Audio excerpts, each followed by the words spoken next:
Hey there, it's Wayfair here, where delivery and setup are as easy as a few taps on your phone. You're relaxing in an old hammock, scrolling Wayfair's app, when you spot it, a brand new patio set. Next thing you know, Wayfair delivers it right to your patio and sets it up. Oh, you need a new grill too? All right, Wayfair's got you covered. With Wayfair's Room of Choice delivery and fast expert setup on qualifying orders, life gets a little easier. Visit wayfair.com or the Wayfair app. Wayfair, every style, every home. This is episode 425 of That Shakespeare Life. Hi, I'm Spencer Weinreich. I'm the author of Thinking with Crocodiles, an iconic animal at the intersection of early modern religion and natural philosophy in early science and medicine. Another great method for studying the life of William Shakespeare includes listening to this. It's That Shakespeare Life with my friend Cassidy Cash. Welcome to That Shakespeare Life with Cassidy Cash. Cassidy believes that if you desire to successfully learn or perform Shakespeare's plays, then understanding the real life and history of William Shakespeare himself is a must. That Shakespeare Life is the podcast that helps you go beyond the curtain of some of Shakespeare's most iconic works and explore the world of early modern England as Shakespeare would have lived it, learning from the writers, historians, and performers who know it best. And now, here's Cassidy. Shakespeare is famous for his costume changes in his plays, including characters that swap genders and seemingly fool the world as to their true identity by a simple change of clothes. Since Shakespeare's playing companies were all male and still managed to portray some of the most powerful women characters ever created on the stage, we have to think there was indeed great power in costume. What was it about women's clothes versus men's clothing that made them instantly recognizable on stage for the Elizabethan era? During this time, women were seeing their fashions change rapidly in the design and function of everything from bum rolls to chin clouts and even the acceptable necklines of this period. Of course, men were seeing similar transitions in their fashions, with the French introducing Englishmen to the now famous poofy shorts that Shakespeare is so famous for wearing. The clothes, along with the sumptuary laws of this period, landed men and women on the wrong side of the law when it came to what they chose to get dressed in each morning. Here today to help us unpack the world of clothing and the laws that regulated them, along with how Shakespeare was able to portray all levels of society on stage without getting into legal trouble, is our guest and author of the book Fashion in the Time of William Shakespeare, Sarah Jane Downing. Sarah Jane is an author and freelance journalist who specializes in the history of fashion and beauty. Sarah Jane has contributed to UK national newspapers and magazines, including the textile art magazine, Selvage. She has written 6 books, including Fashion in the Time of Jane Austen, as well as Beauty and Cosmetics from 1550 to 1950, and Fashion in the Time of William Shakespeare, among several others. Find links to the work of Sarah Jane Downing and more information on her work in the show notes for today's episode, and be sure to check out her first episode here at That Shakespeare Life, all on cosmetics for Shakespeare's England. We will put that in the show notes today as well. Hello, Sarah Jane. Welcome back to That Shakespeare Life. So good to be talking with you again. Hi, Cassidy. It's fabulous to be back. In the book Fashion in the Time of William Shakespeare, Sarah Jane writes that, quote, "It was not too much of a theatrical stretch for a woman to be convincingly disguised as a handsome young man," end quote. On That Shakespeare Life, we've often discussed how Shakespeare's playing companies were exclusively male, which already creates a built-in layer of theatrical irony when a boy actor plays a woman who then disguises herself as a man, which of course is what the actor started out with in the first place. But you've also noted that men's fashions at the time could appear strikingly effeminate to modern eyes. Sarah Jane, tell us about the cut, the silhouette, and decorative elements of early modern men's clothing, and how did that contribute to making gender disguise more believable on stage? Well, everything is very, very structural. So you've got a fantastic way of really sort of concealing the shape. And so it allows for the actor to take on by taking on the clothes, they're taking on the shape of the character. So it allows that substitution really easily. When you say that the clothing styles were very structural and that there was the concealing of shapes between men and women, were you talking about the obvious anatomical differences between men and women, sort of showing off the breasts for a woman or adding a codpiece if you wanted the character to look like a man? Or were the actual styles of the costumes cut in different shapes where, you know, the clothing itself, this outfit or this particular clothing item would not have been worn by women. So if it's on the character, that has to be a man, or if that's on the character, it has to be a woman. Were those kinds of identifying clothings in existence? Absolutely. Yeah, that's brilliant point, Cassidy, completely. So if you think about it for a moment, you think about the man's doublet, which is very much one of the signifying garments of the era. It is something that it's an entirely different shape to anything that a woman would wear. And it's structured with quite a broad shoulder. It's structured, actually, literally structured with willow to create the peas cod. So it's a padded chest, padded down over the belly to create a point right at the base of the torso. And it's structured to the point where if you took the doublet off, it would practically stand up on its own. So it's very much got its own shape. So a person could be inside it and be of a completely different shape. You wouldn't really be able to tell. And again, there's the scene in Love's Labour's Lost where there is the exchange of the love tokens, and all of the ladies mix themselves up for the lovers to not know who is who. That's depending, as long as you didn't have a massive difference in height, because of the way that the drum farthingales are so large and the bodices are so corseted and so slender, you've got very much a sort of shapes that are so structured that they don't really bear much reality to the individual person inside them. And so it would allow for more interchange than somebody who's more naturally themselves in their shape. Makes sense why Shakespeare grabbed hold of this trope and put it in a lot of his different plays, or even why in the Elizabethan culture there was this changing of roles, because you could literally switch quite that easily. Just changing your outfit completely changed what you appeared to be. Absolutely. And of course, you've got things like the Lord of Misrule at Christmas, where it's a great deal of fun for people to change their roles just for, a lark, for a few hours for a party. I don't know if you have that expression in England, but we call that for kicks and giggles here.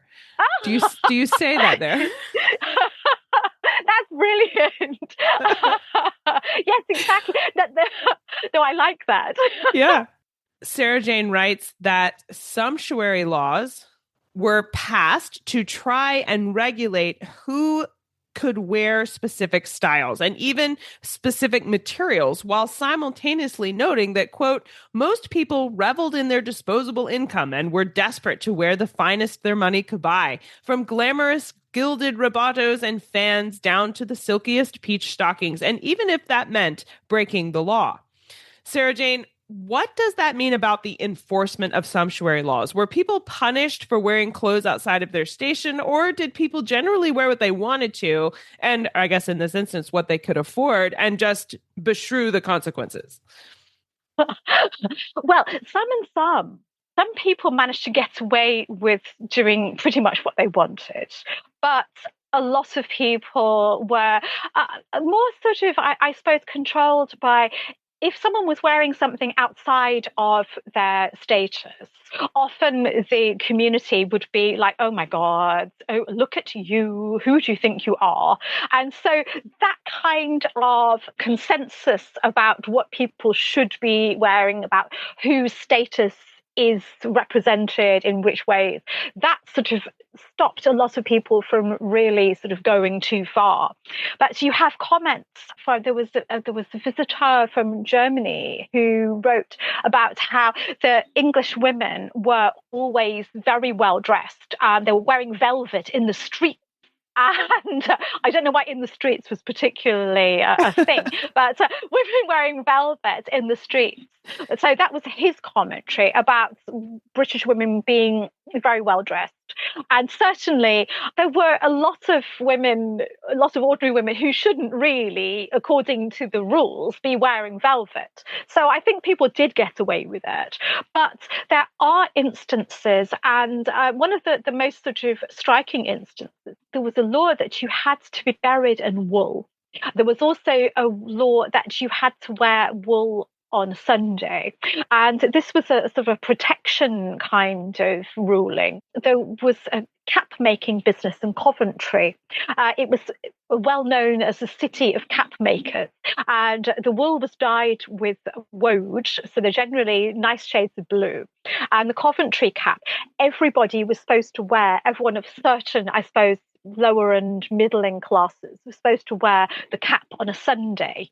And the people were in trouble if they didn't, because the idea that you'd be wearing some kind of fancy schmancy foreign kind of hat rather than a good British hat, giving, trade to good British tradespeople, that was a concern. So yes, you had, and people were prosecuted for that.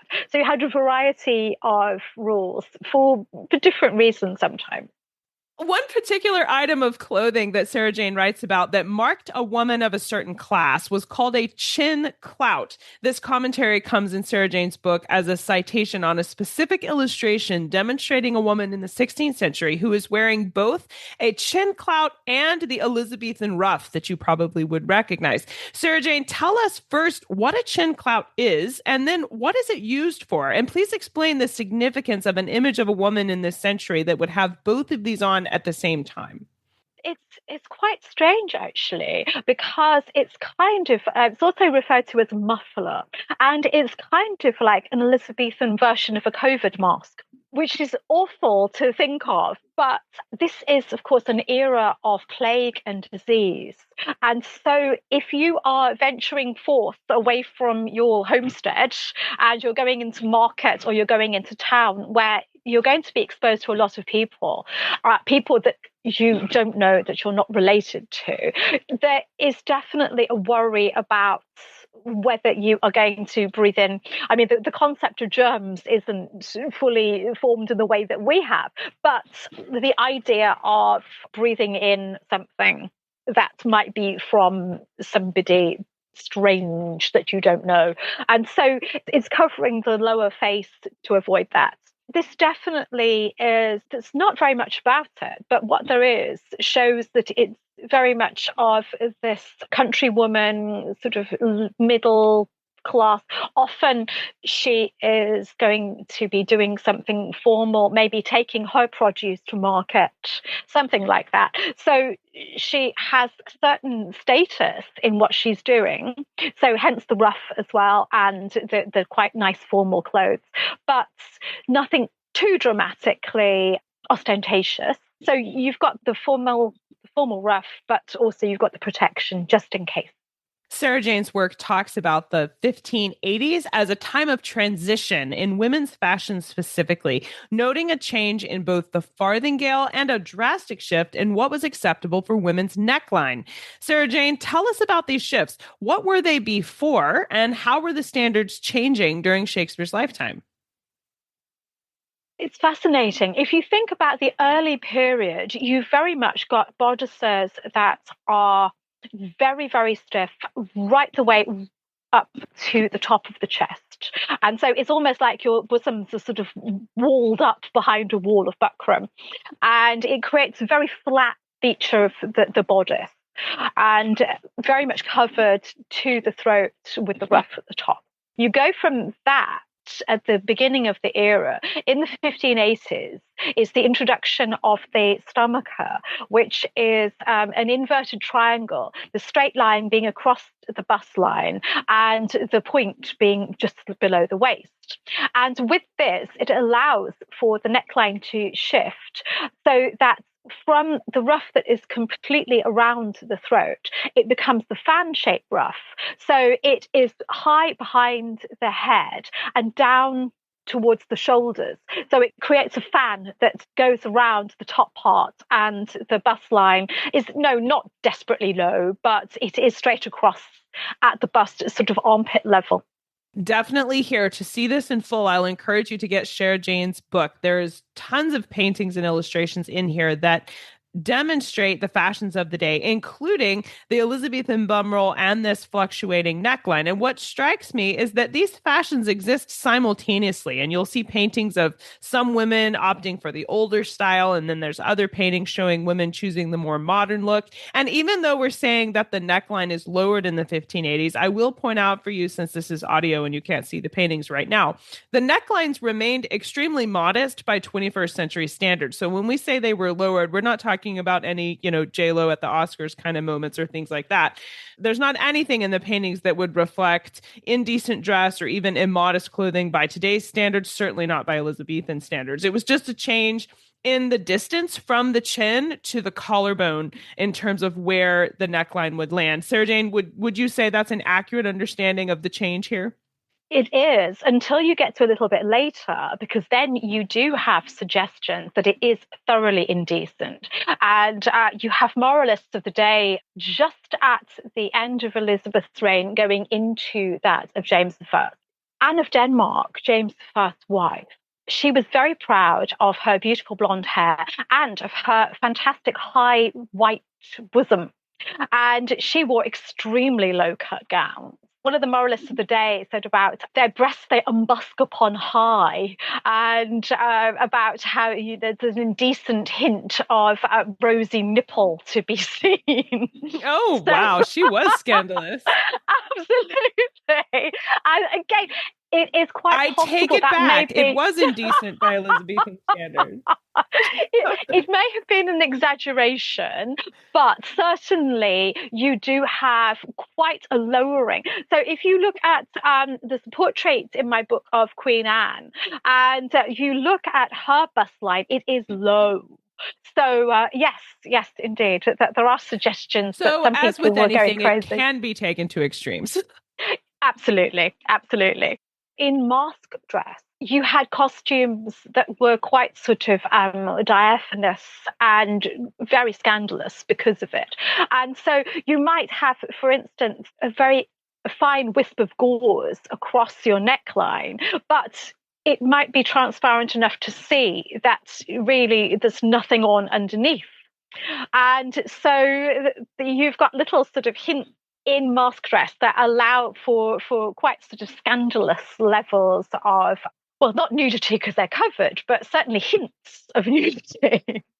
That is so surprising. I would never expect in this world where you have the Puritans dominating quite so much that people would dare to step out and dress in this way. This is only in court circles, and okay. Well, it's quite a different. In actual fact, I've probably digressed into an area that we could look at as a whole other subject.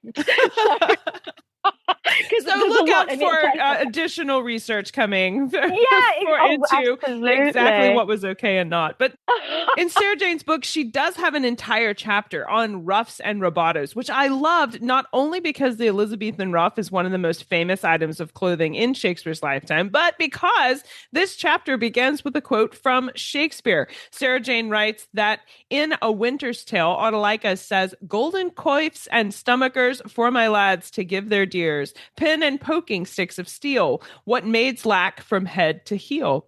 Sarah Jane, tell us about the pins and poking sticks here. How are they related to the Elizabethan ruff? Oh, it's absolutely fabulous. This is a real leap forward in technology. So at the beginning of the period, you've got a ruff which is made quite simply. It's folded in place and it's pinned in place. And because of that, it is quite small to allow for the huge, great big ruffs, because by the time that you get to the sort of later 1570s, you've got ruffs that are sort of 9 or 10 inches wide. You've also got ruffs that are piled on top of each other. You might wear 3 at a time, so that you have this really sort of beautiful kind of layering effect to frame the face and to really show huge amounts of status. You've also got lovely edging of fine lace or embroidery. And so you've got lots of really exciting, huge developments. And the thing that really made this possible was the advent of starch. Starch allowed for soft cloth. It's almost sort of viewed as alchemy. Soft cloth being made firm and robust and solid to be able to hold the shape. And that worked quite well for quite a long time, especially with the addition of a cord stitched around the edge of the ruff so that it would allow a firm kind of keeping of the folds in a figure eight kind of section at the end.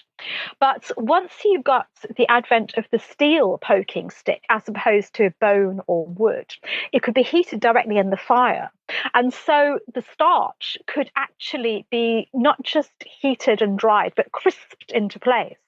And so you would heat your steel poking stick, which is like a long, slender rod with a nice sort of rounded end, and you could heat that in the fire directly, so it was very, very hot, and smooth it into each of the folds to allow for it to be made a perfect kind of shape, crisped into place, so that the ruff could be sort of taken off as a whole and placed on, and so pinned into place. So it revolutionized your ability to make nice big pipe kind of folds. As you are listening to the show notes today, you can see visual extras that coordinate with our conversation inside That Shakespeare Society. If you'd like to see paintings and portraits and illustrations of some of the fashions from the Elizabethan bum roll to the ruff, and even those poofy shorts, we have pictures from the 16th and 17th century that help you understand exactly what we're talking about in our conversation today. And you can look at all of them while you listen by joining us as a member of That Shakespeare Society. You can click on That Shakespeare Society in the show notes page today at CassidyCash.com/episode 425. That's CassidyCash.com/EP425. And now let's get back to the history. In Sarah Jane's book, she shares a humorous image of a room full of apes working on textiles, including an ape from 1580, so right when this is going on, that is, quote, heating the poking sticks on a brazier while another is creating the sets on a special ruff stand. Sarah Jane, explain for us what these parts and tools are that the apes are using. I'm assuming a brazier isn't a bra that we think of today, and I didn't intend there to be as much neckline discussion in this conversation as we seem to have put here, but what is the ape using, and what were the steps involved in creating this Elizabethan ruff? Well, the ape is using the poking stick, as we have just been saying, that they're using the steel one, because there was a lot of consternation about the idea of this new technology because it allowed the ruffs to be so big, and people were very sort of against the idea of them being so pronounced or multiple ones being worn. It's a brazier, as it would be sort of, I think, said. And so it's almost like a fire bucket, really. So it allows for the fire to be very much concentrated and heated. And so you could put the metal, the steel into it and really heat it up well, and it would maintain its heat to be able to be flashed across the damp, starched linen surface and folded and held into place to create the tubes that you would see that create the figure of eight of the ruff.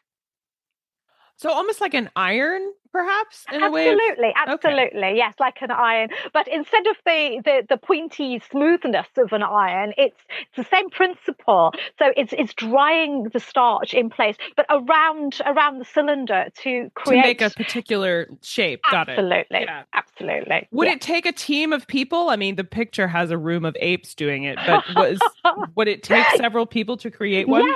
Yes, I think it would. People were sending their, I mean, obviously, again, your enterprising countrywoman is doing all of the ruffs for all of her family. But if you were in London, for example, and of a higher status or very much proclaiming your status, you might send your ruffs out to the laundry. And so the apes are sort of representing the idea of the laundry. So the fine linens are washed and bleached and starched, perfect white, perfect crisp linen, and then they are crisped into place. And so you've got a huge production of all of these processes being done by hand to go from your soft linen cloth to your perfectly crisped linen ruff that stays in place in its perfect folds or perfect tubes by itself. When it comes to Elizabethan fashion, hands down, the one item of clothing I get asked about most often related to Shakespeare is what's known as his poofy shorts. In her book, Sarah Jane points out that this particular fashion was the result of men's clothing responding to the reign of Elizabeth I by moving forward towards more feminine shapes and styles, including specifically these poofy shorts, which were actually called hose, and I believe they came from the French. In Shakespeare's play, Merchant of Venice, Shakespeare calls out this kind of dress, saying, quote, "How oddly he is suited. I think he bought his doublet in Italy, his round hose in France, his bonnet in Germany, and his behavior everywhere else." End quote. Known also as trunk hose or round hose, as Shakespeare calls them here, Sarah Jane, tell us about this style. When did it come into fashion for men? And was this style considered someone who was oddly suited? Or was it odd because it was this amalgamation of different countries all in one outfit? Exactly that. It's odd because it's the amalgamation of countries all in one outfit. There was a lot of fear at the time. There were a number of people, particularly Puritans, who were calling for an English national dress because they felt that the influence of different fashions from across Europe and even further was a worrying sort of cross-fertilization of culture. And they wanted for English men to be English men and to be buying English products, to be supporting the English wool industry, and to be, I suppose, quite uniform in the way that they looked, as well as uniform in the way that they thought and the way that they prayed and the way that they were. So that was a sort of a bit of a cultural kind of tension at the time. So people who were drawing influences from all over the place. You had that at courts because you had a lot of international interchange. And that in those circles was one of the most exciting, brilliant, amazing things of the time. But for people who were very much more staid, they really weren't keen on that. And so it's a comment of all of those different elements at once being super and culturally aware and exciting for one group, but being rather sort of anathema for another. So this style of short probably wouldn't have been something Shakespeare wore as a child, though. This showed up more in the 1580s, coming over from France and being something that men wore. That's right. That's right. Well, the earlier period, the style originates with the court of Henri III, and he has the very, very tiny little bum roll version. And so you have the long stocked. So you've got stockings that are going right the way up to the thigh, and you've got the little sort of perch roll around the bottom and hips. And if you think about this in the sort of Elizabethan era, you've got men sort of appealing, taking a more feminized look because it's queen, but also taking a look that might be more appealing to women. And certainly you have the Juliet's nurse in Romeo and Juliet, and she makes the comment about a well-turned thigh. And so there were a few sort of ideas about men thinking, yes, actually, a well-turned thigh might be a good thing for me to have to draw attention at court. So you had that idea. And the round hose creates, well, it was criticized also, the idea of them being too feminine, not just because of the sort of long, slender leg, but also it was thought that it was too much like the plumpness of female buttocks. And so there was quite well, that would never do. Exactly. Well, obviously these shorts really can be considered poofy shorts if we're confusing them for other things. But did I read correctly that there were actual legal cases against how poofy the shorts were allowed to be? And I think there was even one man who was accused of hiding whole objects like glasses or other paraphernalia inside his shorts. That's absolutely right. I love this. It's wonderful. So to relate back to the sumptuary laws and the prosecution, Yes, this young man was found to be wearing huge globular hosen of an outstanding size.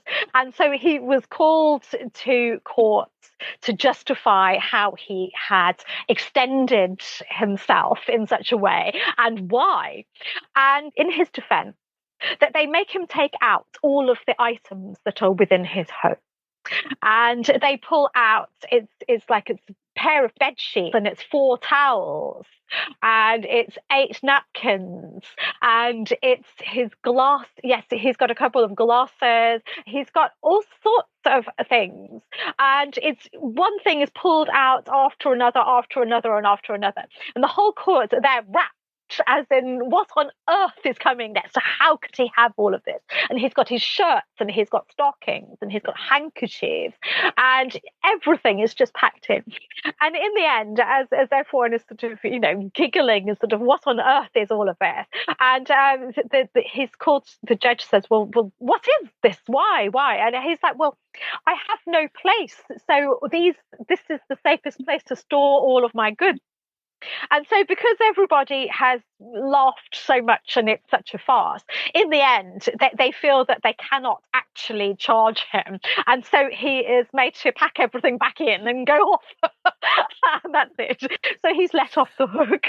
Just in case you thought it was only women who scandalized the world with their clothing choices, it was not. Men also created quite a dust-up. I can only imagine the man standing there in the middle of the court lifting an object again and again. I mean, I'm wrapped just hearing this. I can't imagine if you were standing there watching this happening, wondering where is the end of what he has stuffed down in here. And I just love that there's justification for all of this is a practical one. Oh, I just needed a place to put my things. I feel a little upset with Shakespeare that he didn't grab onto this story and put it in a place somewhere. It belongs there. It really does. Absolutely. Well, from your work into this topic, if we're new to this branch of history and we want to explore further, what are some additional resources you can recommend we use to learn more? Oh, my goodness. Well, there is a fantastic book, which is by Janet Arnold, and it is Queen Elizabeth's Wardrobe Unlocked. It's huge, it's beautiful, it's incredibly detailed, and it really looks at, Queen Elizabeth had such a vast, exciting wardrobe, and Janet Arnold goes through in great detail about every single detail of everything that has been recorded, everything that's been found. And it's absolutely incredible. There are some wonderful examples of some of the embroidery that were on Elizabeth's gowns and all sorts of lovely detail. It's incredible. Beautiful resource, well worth diving into. And I will place links to this as well as more information on Sarah Jane Downing's book on fashion in the time of William Shakespeare. All of these will be in the show notes for today's episode, so stay tuned for the URL for where to find those. Now, Sarah Jane, as you know, because you visited with us before here on That Shakespeare Life, you do get to answer the question about what's the one book you would take with you on a deserted island. My friends in England tell me I'm supposed to allow you the complete works of Shakespeare and a copy of the Bible, so your choice would be in addition to those, and you are allowed to either take what you took last time or come up with a new selection for this visit to your desert island selection. Oh my Your goodness. choice. Yes, I'm still completely, so many choices. So yes, I'm going to have to go with what I did last time and go with the complete works of Jane Austen as well. Which I think is a fine selection, because if you have the complete works, it might take a second visit to a deserted island to really get through it all properly. So absolutely. I think that makes sense. Well, what's next for you? What are you working on now that you're excited about? Oh my goodness. Well, I have just published a book, which is Beauty and Cosmetics in the Time of Jane Austen. And it's absolutely fabulous. I'm really looking forward to working more to promote that book. And I'm looking forward to doing my first self-published book as a sort of practical guide to taking some of the ideas looked at of beauty and cosmetics in the time of Jane Austen and looking at how you can actually apply them personally for reenactment and that sort of thing. So to recreate some of the styles yourself for your hair and for your makeup. Very exciting stuff coming from Sarah Jane Downing. Make sure you check the show notes for where to find those. Sarah Jane, thank you so much. It was just delightful to have you visit with us again this week to talk about fashion in Shakespeare's England and help us understand how both men and women's clothing were changing right as Shakespeare was putting these variations and role-changing depictions through costume on his stage as well. This has been an exciting discussion, and I appreciate you being here to share it with us. Thank you so much, Cassidy. It's been fabulous to be with you. Thank you. All of the resources we've talked about on the show today, including more information about Sarah Jane Downing and her related podcast episodes, as well as other podcast episodes on Tudor fashion, are all linked in the show notes for today's episode. If you would like to see the visual extras related to fashion and cosmetics from Shakespeare's lifetime, including primary paintings and portraits of people wearing the specific designs we mentioned in our show, make sure you join us inside That Shakespeare Society. That Shakespeare Society members also have the opportunity to talk directly with our guest in the comment section of our members area after the show. Find all of these things by clicking That Shakespeare Society at CassidyCash.com/EP425. That Shakespeare Life is researched and produced by me, Cassidy Cash. Our audio engineer is Gary Mayholm. That's it for this week. Thank you for listening. I'm Cassidy Cash, and I hope you learned something new about the Bard. I'll see you next time. Bye-bye. Thank you for listening to That Shakespeare Life. As always, the best conversations happen after the episode over at CassidyCash.com. Become a part of a vibrant Shakespeare conversation by adding your voice over at the website. Until next time, remember, when you want to know William Shakespeare, you have to go behind the curtain and into That Shakespeare Life.